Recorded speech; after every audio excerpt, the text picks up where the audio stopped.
பொதுவா ஒரு மருத்துவ பரிசோதனை அப்படின்னு வரும்போது நமக்கு ஒரு தெளிவான எதிர்பார்ப்பு இருக்கும். கண்டிப்பா, எந்த குழப்பமும் இருக்காது.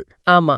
இப்ப நீங்க ஒரு மருத்துவமனைக்கு போறீங்க, உங்க கையில ஏதோ அடிபட்டிருக்குன்னு வைங்களேன், மருத்துவர் ஒரு எக்ஸ்ரே எடுப்பார். அந்த படத்துல உடைந்த எலும்பு ரொம்ப தெளிவா ஒரு வெள்ளக்கூட மாதிரி தெரியும். எக்ஸாக்ட்லி. இதுதான் பிரச்சனை அப்படின்னு அவர் சுலபமா சுட்டி காட்டிடுவார். உடைந்திருக்கு இல்லனா உடையல. ரொம்ப நேரடியான ஒரு விஷயம் அது. ஆமா, இது மனித இயல்புதான். கண்ணால் பார்க்கக்கூடிய விஷயங்கள் நமக்கு ஒருவித நிம்மதியை தரும். ஆனா பணத்தையும் அது நாம கையாளும் விதத்தையும் கொஞ்சம் உற்று கவனிங்க. அந்த எக்ஸ்ரே இயந்திரம் பணத்து விஷயத்துல வேலை செய்யாது. சுத்தமா வேலை செய்யாது. நீங்க கடினமா உழைக்கிறீங்க, ரொம்ப பொறுப்பா இருக்க முயற்சிக்கிறீங்க, அடுத்த மாதம் கண்டிப்பா கொஞ்சம் பணத்தை சேமிச்சிடணும்னு பலமுறை உங்களுக்கு நீங்களே சத்தியம் செஞ்சிருப்பீங்க. ஆனா அது நடக்கிறதில்ல. ஆமா. ஆனாலும் பணம் சம்பந்தப்பட்ட விஷயங்கள் ஏன் எப்போதும் ஒருவித மனச்சோர்வையோ அல்லது அழுத்தத்தையும் கொடுக்குதுன்னு நீங்க எப்போதாவது யோசிச்சிருக்கீங்களா? ஏன்னா பணப்பிரச்சனைங்கிறது வெறும் எண்களை பத்தியதில்ல, அது ஒரு முழுமையான உணர்ச்சி போராட்டம். அதத்தான் நாம இன்னைக்கு நம்ம விரிவான அலசல்ல ஆழமா பார்க்க போறோம். உங்களுக்காக நாம திரட்டியிருக்கக்கூடிய ஆய்வுகள், கட்டுரைகள், குறிப்புகள் எல்லாமே ஒரு சுவாரஸ்யமான மையப்புள்ளியை நோக்கி போகுது. ரைட். அது என்னன்னா, பணத்தை நிர்வகிப்பதில் ஜப்பானிய மினிமலிசம் எப்படி ஒரு பெரிய மாற்றத்தை ஏற்படுத்துது அப்படிங்கறதான். இத கேக்குற நீங்க இப்படி யோசிச்சு பாருங்க. பணத்தை நிர்வகிப்பது அப்படிங்கறத ரொம்ப கஷ்டமான ஒரு கணித பரீட்சை எழுதுறது போலவோ, அல்லது நமக்கு பிடிக்கவே பிடிக்காத ஒரு கடுமையான டயட்ல இருக்கிறது போலவோ தான் நினைச்சுக்கிட்டு இருக்கோம். கரெக்ட். ஆனா ஜப்பானிய மினிமலிசம் அத தர்க்க ரீதியா ஒரு வீட்டை சுத்தப்படுத்துறது போல ரொம்ப இயல்பான ஒரு விஷயமா அணுகுது. அந்த வீட்டை சுத்தப்படுத்துற ஒப்பீடு ரொம்ப பொருத்தமா இருக்கு. பலரும் நினைக்கிற மாதிரி நிதி நெருக்கடி அப்படிங்கிறது நமக்கு வருமானம் கம்மியா இருக்கிறதால மட்டுமே வர்றதில்ல. பின்ன எதனால வருது? அது நமக்கே தெரியாம நாம வளர்த்துக்கிட்ட பழக்க வழக்கங்கள், உணர்ச்சிகள், அப்புறம் சின்ன சின்ன தினசரி முடிவுகளால வருது. அதிகமா பணம் சம்பாதிச்சா எல்லா பிரச்சனையும் தீர்ந்துரும் நாம நம்புறோம். ஆனா அது உண்மை இல்ல. ஆமா, கண்டிப்பா இல்ல.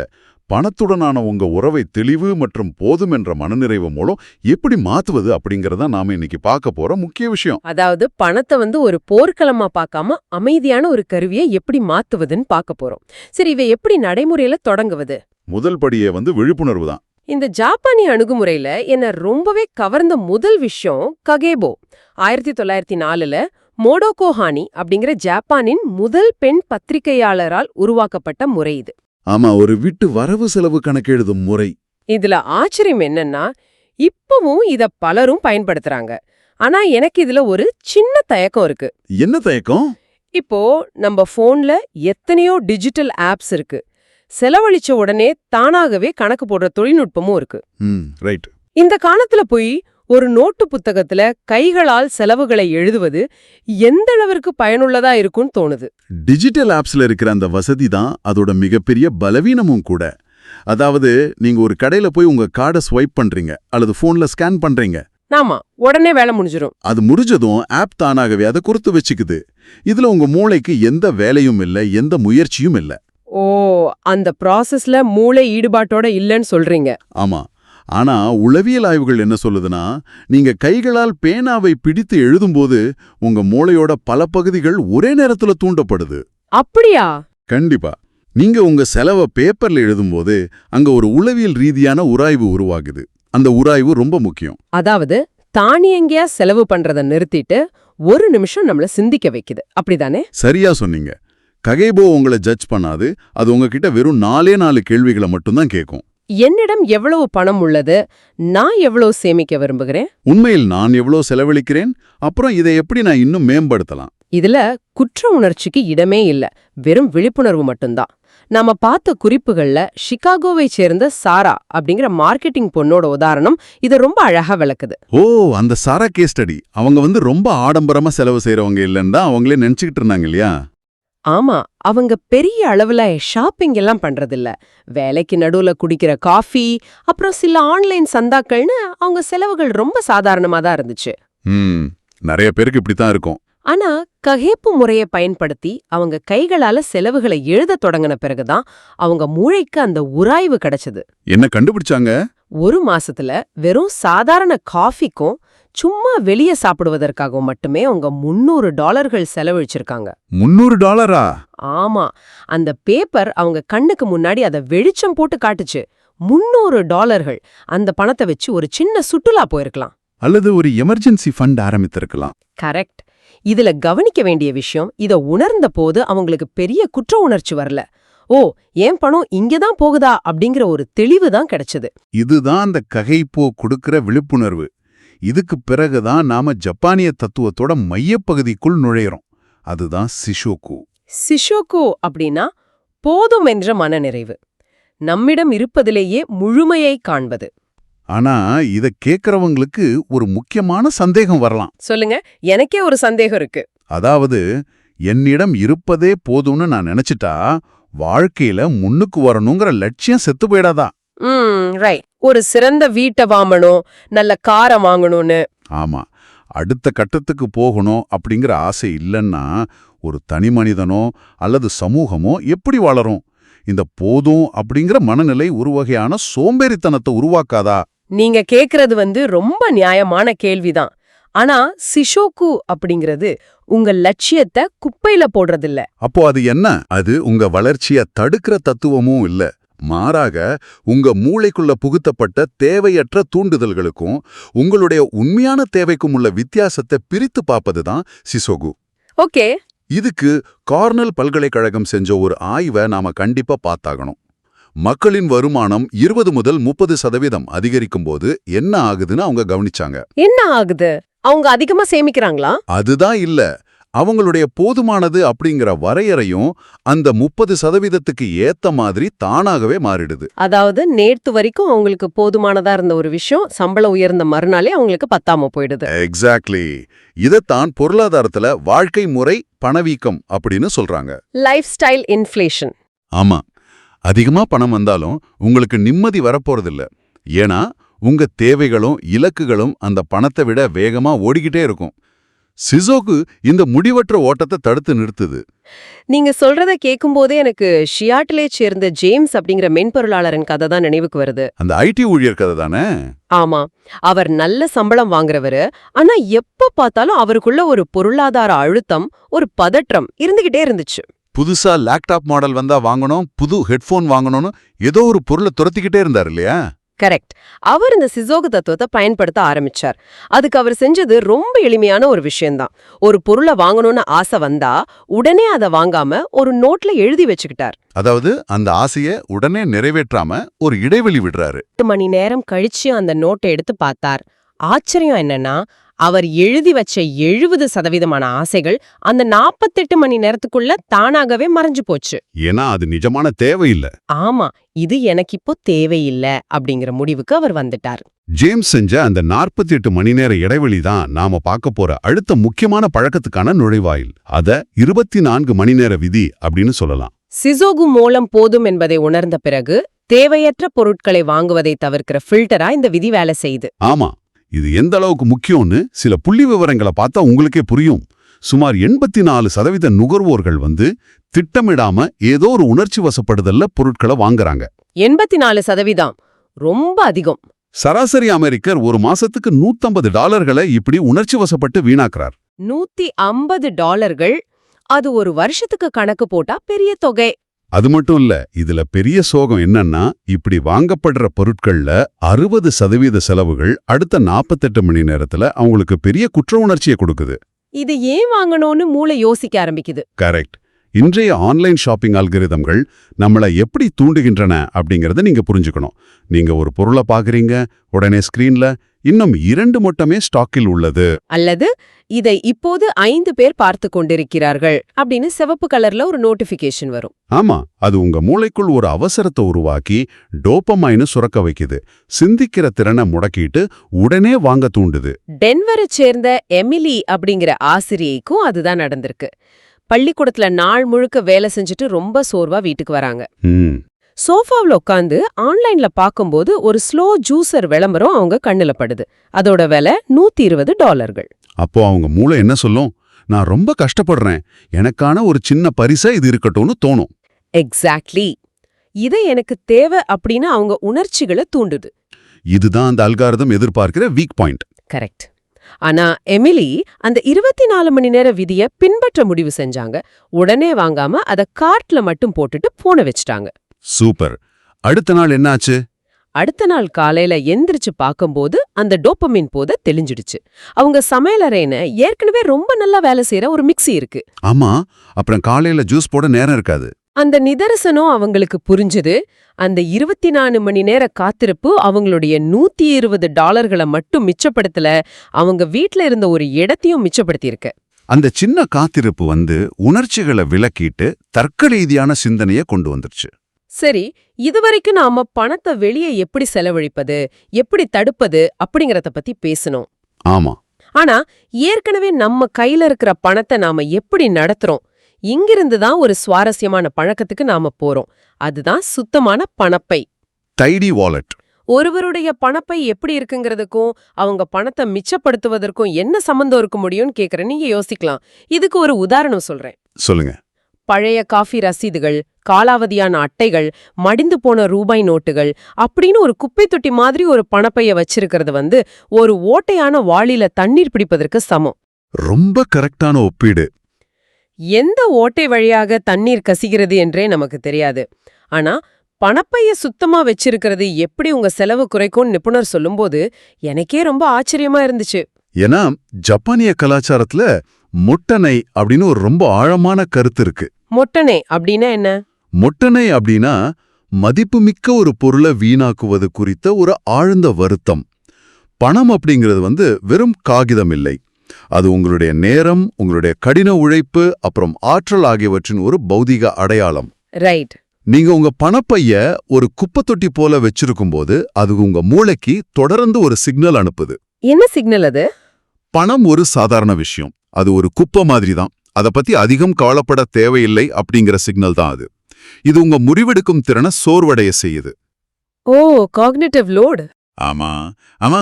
நீங்க இந்த பணப்பைய சுத்தமா நேர்த்தியா ரூபாய் நோட்டுகளை வரிசையா அடுக்கி வச்சிருக்கும்போது ஒவ்வொரு முறை அதை துறக்கும் பொழுதும் மூளைக்கு ஒரு செய்தி போகுது. இது ஒரு வரையறுக்கப்பட்ட வளம், இதை நான் கவனமாக கையாள வேண்டும் அப்படிங்கிற செய்தி போகுது. கரெக்ட். இது பணத்தின் மீது ஒரு மரியாதையை உருவாக்குது. இதை கேட்கும்போது நம்பவே கொஞ்சம் கடினமா இருக்கு. ஒரு பணப்பைய சுத்தப்படுத்துறது அவ்வளோ பெரிய மாற்றத்தை தருமான்னு. ஆனா ஆஸ்டினை சேர்ந்த மைக் என்பவரின் கேஸ் ஸ்டடி இது எவ்வளவு உண்மைன்னு காட்டுது. மைக் என்ன பண்ணார்? அவரோட பணப்பை எப்ப பார்த்தாலும் பழைய ரசீதுகளாலும் தேவையில்லாத கார்டுகளாலும் நிரம்பி வழியும். அவர் ஒரு நாள் தன் பணப்பைய சுத்தப்படுத்தினார். அத ஒரு வாராந்தர சடங்காகவே மாத்திட்டார். ஞாயிற்றுக்கிழமை ஆனா பணப்பையில் உள்ள குப்பைகளை எடுத்து போட்டுட்டு நோட்டுகளை நேர்த்தியா அடுக்கி வைப்பார். அதுக்கப்புறம் அவர் செலவுகள்ல ஏதாவது மாற்றம் வந்ததா? அதுதான் ஆச்சரியமே. இப்படி செய்யத் தொடங்கின சில மாதங்கள்லேயே அவரோட தேவையற்ற செலவுகளில் 15 முதல் 20% வரை குறைந்து விட்டதை அவர் உணர்ந்தார். 15% ரொம்ப பெரிய விஷயம். ஆமா, அவர் தன்னைத்தானே கடுமையா கட்டுப்படுத்திக்கல. ஆனா ஒவ்வொரு முறை பணப்பைய திறக்கும் போதும் முன்னாடி இருந்த அந்த அலட்சியம் போய் ஒருவித விழிப்புணர்வு அவருக்கு ஏற்பட்டதே அந்த மாற்றத்திற்கு காரணம். அந்த விழிப்புணர்வு தான் உங்களை அடுத்த கட்டத்துக்கு கொண்டு போகுது. பணத்தை நம்ம மதிக்க தொடங்கும்போது அத மலிவான தரமற்ற பொருட்கள்ல வீணாக்க நம்ம மன சம்மதிக்காது. ஆமா, அதுதான் எண்ணிக்கையை விட தரம் அப்படிங்கிற அணுகுமுறை. Quality over quantity. நிறைய பேர் மலிவான விலையில பொருட்கள் கிடைக்கும்போது பணத்தை மிச்சப்படுத்துறதா நினைச்சு நிறைய வாங்கிடுவாங்க. அது நல்லதில்லையா? அது ஒரு மாய. கொலராடோ போல்டர் பல்கலைக்கழகத்தின் ஒரு மிகப்பெரிய ஆய்வு அதை தெளிவா உடைக்குது. மலிவான பொருள்களை அதிக எண்ணிக்கையில வாங்குபவர்கள் அதிக கடனில் சிக்கிறார்கள் அப்படின்னு அந்த ஆய்வு சொல்லுது. ஓ, நிஜமாவா? ஆமா. அதிர்ச்சியான உண்மை என்னன்னா, அப்படிப்பட்டவர்களில் 26% பேர் ஓராண்டுக்குள்ள தங்களின் கிரெடிட் கார்டு கடனை அதிகரிச்சிருக்காங்க. ஏன்னா மலிவான பொருட்கள் விரைவாக உடைந்துவிடும் அல்லது வீணாகிவிடும் இல்லையா? நீங்க அதை மீண்டும் மீண்டும் வாங்க வேண்டிய கட்டாயத்துக்கு தள்ளப்படுவீங்க. கரெக்ட். இதை போர்ட்லண்டை சேர்ந்த லிசா அப்படிங்கிற அலுவலக மேலாளரின் கதையோடு பொருத்தி பார்க்கலாம். அவங்க தள்ளுபடியில கிடைக்குதுன்னு $15 பல ஸ்வெட்டர்களை வாங்கி குவிப்பாங்க. ஆனா அந்த துணி 2 தடவை துவைச்ச உடனே சுருங்கிடும், நிறம் மங்கி போயிடும். இப்படி 2 வருஷத்துல ஆடைகளுக்காக மட்டுமே $1200 செலவழிச்சிருக்காங்க. அவ்வளவு செலவு பண்ணி யூஸ் இல்லையே. ஆமா, பீரோவை திறந்தா வெளியே போட்டுட்டு போக ஒரு நல்ல துணி இல்ல அப்படிங்கிற உணர்வு தான் அவங்களுக்கு இருந்துச்சு. அதுக்கப்புறம் அவங்க என்ன செஞ்சாங்க? அவங்க தன் அணுகுமுறைய முழுசா மாத்துனாங்க. $15 ஸ்வெட்டர்களை வாங்குறத நிறுத்திட்டு $120 கொடுத்து ஒரே ஒரு தரமான கம்பளி கோட்டை வாங்கினாங்க. அது ரொம்ப நல்ல முடிவு. $120ங்கிறது முறை பார்க்கும்போது பெரிய தொகையா தெரிஞ்சாலும் அந்த ஒரு கோட் அவங்களுக்கு 4 குளிர்காலங்களுக்கு தாக்கு பிடிச்சது. இதத்தான் காஸ்ட் பெர் வேர், அதாவது ஒரு முறை அணிவதற்கான செலவு அப்படின்னு சொல்றாங்க. தரமான பொருட்களை வாங்குவது ஆரம்பத்துல விலை அதிகமா தெரிஞ்சாலும் நீண்டகால அடிப்படையில அது உங்களுக்கு மிகப்பெரிய நிம்மதியையும் சேமிப்பையும் கொடுக்கும். மிக அருமையான விளக்கம். தரமான பொருட்களை வாங்குவது முக்கியம், அதே வேளையில் அந்த பணத்துக்கான எல்லையை தீர்மானிப்பதும் ரொம்ப முக்கியம். ஆமா, அங்கதான் உரைமுறை உள்ள வருது. உரைமுறைனா என்வெலப் மெத்தட் சொல்றீங்களா? ஆமா, ஒவ்வொரு மாதமும் உணவு, போக்குவரத்து, பொழுதுபோக்கு என ஒவ்வொரு தேவைக்கும் தனித்தனி கவரில் பணத்தை பிரித்து வைப்பது. ஒரு நிமிஷம் நீங்க சொல்றது எனக்கு புரியுது. ஆனா இன்றைய டிஜிட்டல் உலகத்துல இதை கேக்குற பலருக்கும் இந்த சந்தேகம் வரும். என்ன சந்தேகம்? எல்லாமே கிரெடிட் கார்டுகள், கூகுள் பே, யூபிஐ மூலமாக நடக்கும்போது கவர்ல பணத்தை போட்டு வச்சு பயன்படுத்துறது நடைமுறைக்கு சாத்தியமில்லாதது போல் தோணுதே. இது கொஞ்சம் பழைய காலத்து முறை மாதிரி இல்லையா? அது ரொம்ப சரியான கேள்வி. தொழில்நுட்பம் வளர்ந்துவிட்ட இந்த காலத்துல கவர்ல பணம் வைப்பது சிரமம்தான். ஆனா சிகாகோ போத் பல்கலைக்கழகத்தின் ஆய்வு ஒன்று ஏன் இந்த முறை வேலை செய்யுதுன்னு உளவியல் ரீதியா விளக்குது.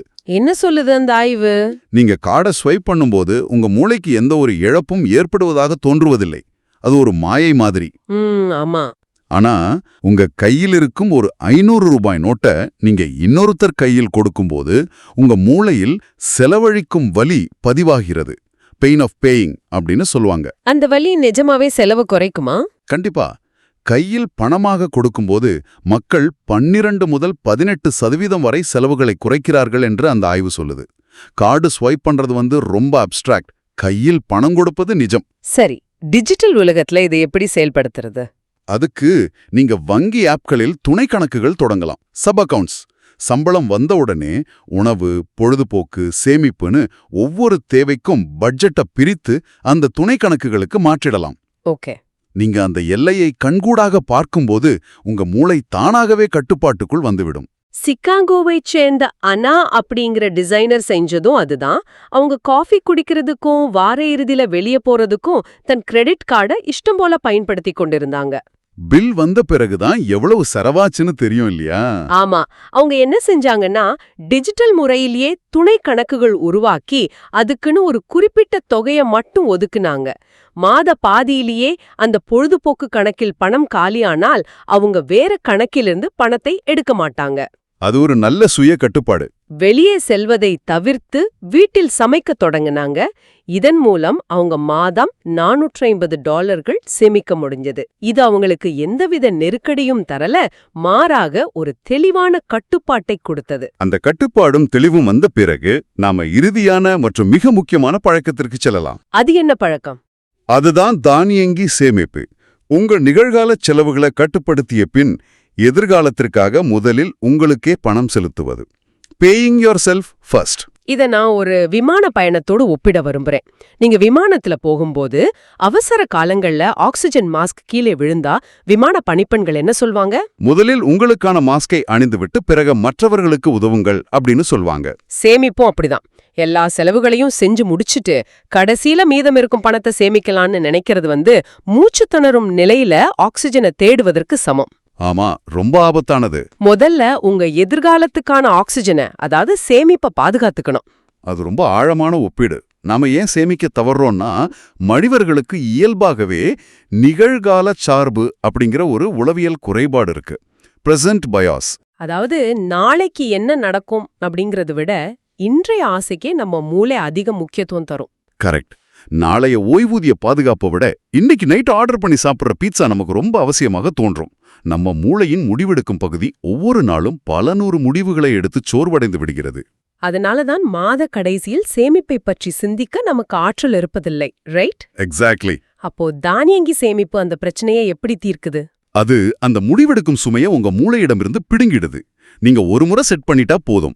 வாங்கார்ட் நிறுவனம் செய்த ஒரு மிகப்பெரிய ஆய்வின்படி தாமாகவே நினைத்து சேமிப்பவர்களை விட தானியங்கி சேமிப்பு செட் செய்த நபர்கள் 2 முதல் 3 மடங்கு அதிகம் சேமிக்கிறார்கள். 2 முதல் 3 மடங்கு? ஆமா, ஏன்னா உங்க கண்ணுக்கு பணம் தெரியவில்லை என்றால் அதை செலவழிக்கும் ஆசையும் வராது. உணர்ச்சிகளுக்கோ அல்லது மறவிக்கோ அங்க வேலையே இல்ல.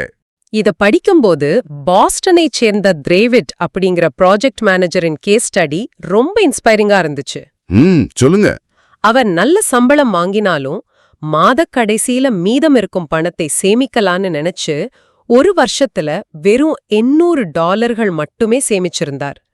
ஒவ்வொரு மாசமும் ஏதாவது ஒரு எதிர்பாராத செலவு வந்துட்டே இருந்துச்சு. இது நிறைய பேர் வீட்ல நடக்கிறது தான். அப்புறம் அவர் தன் அணுகுமுறையை மாற்றி சம்பளம் வந்த உடனேயே 25% பணத்தை அவசரகால நிதிக்கும் ஓய்வூதியத்துக்கும் தானியங்கியாக பிரித்து சேமிக்கத் தொடங்கினார். அவர் அதை தொடுவதே இல்ல. ஆட்டோமேட் பண்ணிட்டார். அதோட முடிவு எப்படி இருந்துச்சு? வெறும் 18 மாதங்களில் $9,000 அவசரகால நிதியை அவர் உருவாக்கிட்டார். அவர் பெரிய தியாகங்கள் எதுவும் செய்யல. தானியங்கியாக சேமிப்புக்கு போனது போக மீதமுள்ள பணத்திற்கேற்ப தனது வாழ்க்கை முறையை மூளை தானாகவே மாற்றியமைத்துக் கொண்டது. அதுதான் இந்த முழு அலசலின் மையக் கருத்து. நிதி அமைதி அப்படிங்கிறது திடீர்னு ஒரு பெரிய லாட்டரி விழுவதாலோ அல்லது எதிர்பாராத பெரிய சம்பள உயர்வு கிடைப்பதாலோ மட்டும் வர்றதில்ல. ஆமா, அது இந்த சின்ன சின்ன பழக்க வழக்கங்களால உருவாகுது. கேபோ மூலம் விழிப்புணர்வை உருவாக்குவது, சிசோக்கு மூலம் போதும் என்ற மனநிறைவை காண்பது, 24 மணி நேர விதி மூலம் உணர்ச்சிகளை கட்டுப்படுத்துவது, பணப்பையை சுத்தமாக வச்சிருக்கிறது, தரமான பொருட்களை தேர்ந்தெடுப்பது, உரைமுறையை பயன்படுத்துவது மற்றும் இறுதியாக சேமிப்பை தானியமாக்குவது. கரெக்ட். இந்த சின்ன சின்ன ஆனா ரொம்ப உறுதியான பழக்க வழக்கங்களால் உருவாகுது. நாம இதுவரைக்கும் பேசின எல்லாமே ஒரு விஷயத்தை தான் தெளிவா உணர்த்துது.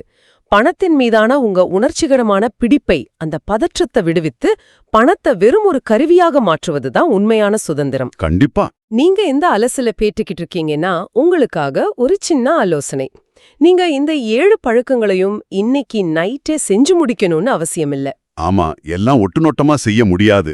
இந்த வாரம் உங்க பணப்பையை சுத்தப்படுத்துவது அல்லது ஒரு சின்ன நோட்டு புத்தகத்தில் உங்க செலவுகளை எழுதி பழகுவது என இதுல ஏதாவது ஒரு பழக்கத்தை மட்டும் தொடங்குங்கள். அந்த ஒரு சின்ன கட்டுப்பாடு உங்களுடைய ஒட்டுமொத்த பார்வையையும் நிச்சயமா மாற்றும்.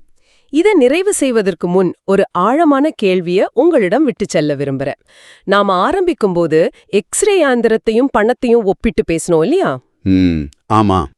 பணத்தை தாண்டி இந்த போதும் அப்படிங்கிற மினிமலிஸ்ட் கோட்பாட்டை உங்க வாழ்க்கையின் மற்ற விஷயங்களில் பயன்படுத்தினா எப்படி இருக்கும்னு யோசிச்சு பாருங்க. ரொம்ப சுவாரஸ்யமான கேள்வி. உங்க நேர நிர்வாகத்திலோ, மணிக்கணக்காக நீங்க பயன்படுத்தும் சமூக வலைத்தளத்திலோ அல்லது உங்க தனிப்பட்ட உறவுகளிலோ இதுவே எனக்கு போதும் அப்படிங்கிற மனநிலையை கொண்டு வந்தா உங்க வாழ்க்கை இன்னும் எவ்வளவு சுதந்திரமாகவும் தெளிவாகவும் மாறும்னு கொஞ்சம் கற்பனை செய்து பாருங்கள். அத பற்றி சிந்தித்து பாருங்கள்.